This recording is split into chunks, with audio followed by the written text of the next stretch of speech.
Problema mo pa rin ba ang pera ngayong 2024? Huwag kang mag-alala dahil tutulungan kita para hindi magkaroon ng problema, magkaroon ng maraming pera ngayong papasok ang bagong taon or ang 2025. So, every year pwede nyo po itong gawin bukod po sa 2025, kahit na next year, sa mga susunod pa na taon, wala pong problema na pwede nyo po itong gawin. Simpleng-simple lang, mga kapatid. Kung gusto rin nyo rin pong matuto ng mga pampaswerte, i-click lamang po ang star button or subscribe button and make sure to follow para lagi po kayong updated sa mga ganitong videos. Kung hindi po kayo naniniwala sa mga ganitong gawa, i-skip nyo na po ang video na ito para hindi masayang ang oras mo. So, make sure to subscribe para makasali ka sa ating mga live video po yun, live streaming po every Mondays to Fridays, 8 p.m. to 12 midnight, and Saturdays and Sundays, 8 p.m. to 3 a.m. So, simple lamang ang gagawin. Siguradong bago magpasko, meron po kayong ampaw sa iyong bahay. Tama po ba? So, isang ampaw lang po ang kailangan, isang laurel, at yun po inyong mga barya. Kailangan po ay 168 pesos. Okay? Kung dollars, pwedeng $168.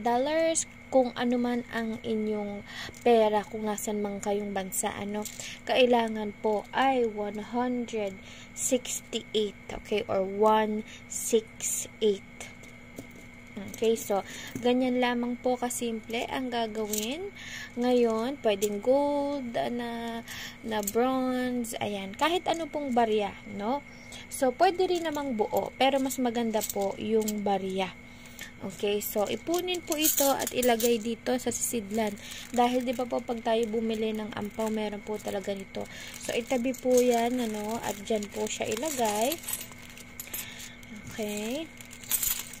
Ayan. So, dahil nandyan na ang inyong mga barya, kumuha po kayo ng laurel. Kailangan po buo yung inyong laurel.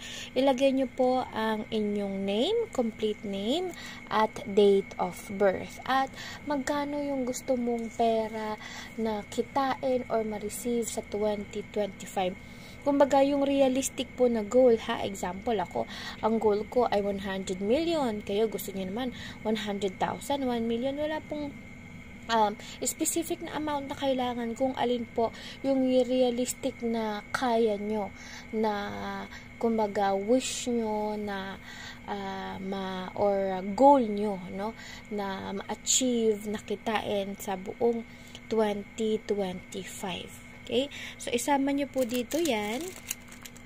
Okay? Mga kapatid, tandaan, hindi po nagpapabayad si Queen Empress. Tandaan na hindi po ako nagpa-private reading. Pag may nag-message po sa inyo, ginagamit ang pangalan ko, automatic hindi po ako yan. Okay? Wag na wag maglalabas ng pera. Okay? Kung gusto po nyo ng free hula, mag-join lang po kayo sa ating live every night po yan, tuwing gabi 8 p.m. to 12 midnight po yan, hanggang 3 a.m. Okay? So, ngayon, tapusin mo na ang video na ito dahil nagawa mo na ito. Diba? So, i-comment po, claim, para ngayon pa lang maklaim mo na ang blessing na ito. Saan to ilalagay? Diba? Ilagay nyo po ito sa inyong pintuan. So, example, kayo ay may negosyo. Ilagay sa pintuan, main door po ng inyong negosyo. Doon po sa likod.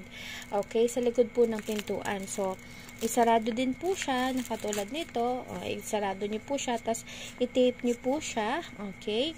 And then, ito rin po, i-tape niyo po. Masking tape po na puti, hindi po pwede yung kulay putik na masking tape. Kailangan hindi po siya matanggal. Okay? Pwede niyo rin po itong itiklop na ganyan, So, i-tape nyo po siyang mabuti, yung hindi siya malalagyan. Pwedeng barya, pwedeng buo. Wala pong problema doon. Pero again, mas maganda kung barya.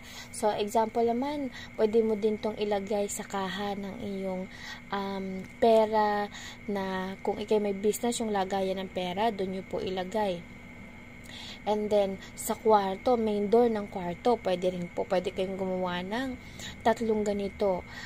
Example, dalawa sa bahay, main door ng kwarto, main door ng bahay, okay, or kahit saan na east area ng inyong bahay, pwede po yun. Okay, so example, sala nyo ay bandang east.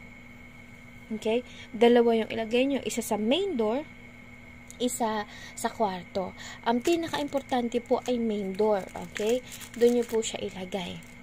Ngayon, pagkatapos nyo po siyang nailagay na doon sa door, magdasal po kayo, no?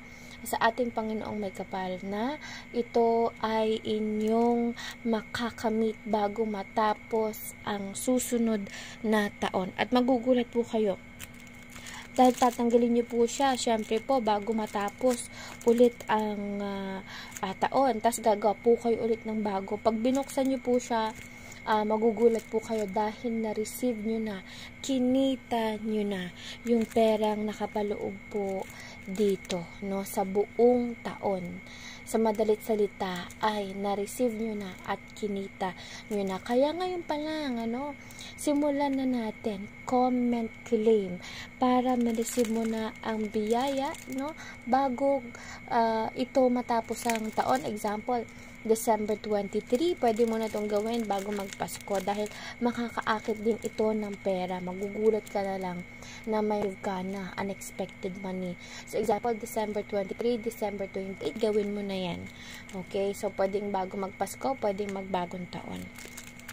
At i-click lamang ang star button or subscribe button para lagi kang updated sa ating live at para makareceive ng free reading session sa ating live.